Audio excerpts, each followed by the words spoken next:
Every rep knows this feeling. The customer was excited. They said they'd call you back, and then nothing.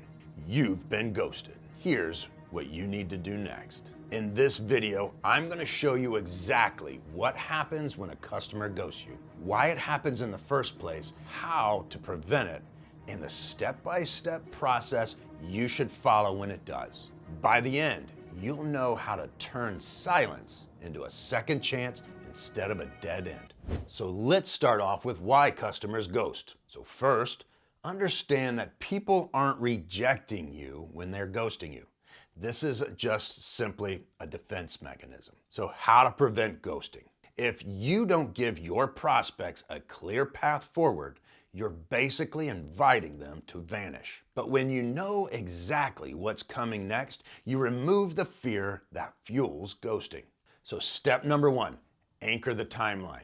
Never leave a call without setting the exact next step. This is called clear and definite future, CDF. Again, clear and definite future. Now, on step two, remove uncertainty. Spell out what you will do and what you want them to do. And then on step three, confirm alignment. Ask, are you comfortable with this next step? Now, if you've already been ghosted, don't panic. This next step is exactly how you will bring that deal back from the dead. What we're going to do is to create a direct pattern interrupt text. And this text has to be done exactly the way that I'm going to say it.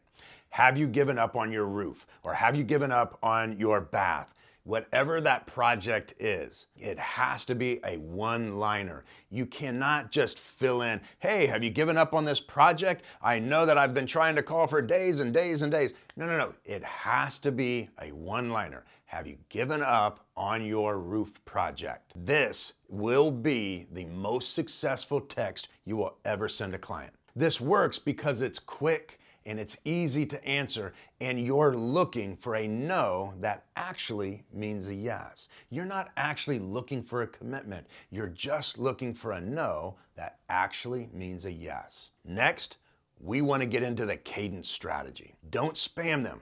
Try a two-step sequence. So on day one, we're going to send that pattern interrupt text. On day three, we're going to send them a value-added re-engagement. So the next text may read something like this. Hey, Bob, we just finished a project that had the exact same issues that you had, and I thought of you.